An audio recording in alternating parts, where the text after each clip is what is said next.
Bonjour Sylvie. Alors, dans le monde de la gestion de crise, on entend souvent parler de cette notion de retour d'expérience. Est-ce que tu peux nous en dire un petit peu plus? Oui, le retour d'expérience, c'est d'abord un processus qui permet, à partir d'un événement, de comprendre cet événement, de retracer l'histoire de cet événement pour améliorer le système et rentrer dans le dispositif de la redéming.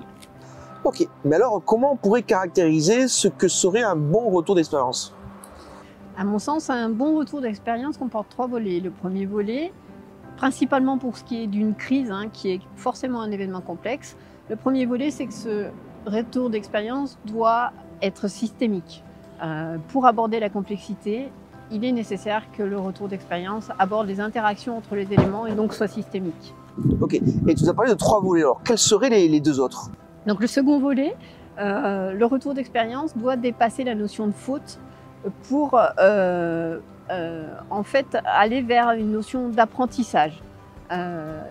Finalement, la faute, ce n'est plus la cause de l'événement, mais c'est plutôt le symptôme de quelque chose qui dysfonctionne. Et cela permet également d'aller sur des aspects plus positifs sur lesquels derrière on peut s'appuyer en termes d'amélioration du dispositif.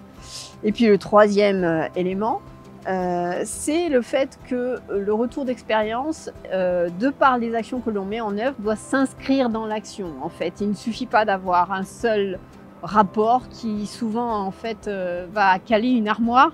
Ce retour d'expérience doit se mettre en œuvre, soit dans des mises en situation, soit dans des mises en pratique, en fait, sur le terrain, sur les situations de travail.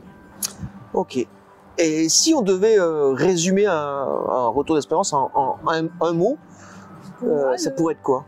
Le mot qui résume en fait le retour d'expérience, c'est apprentissage, et notamment l'apprentissage organisationnel. Merci Sylvie, merci de nous avoir éclairé sur cette notion de retour d'expérience.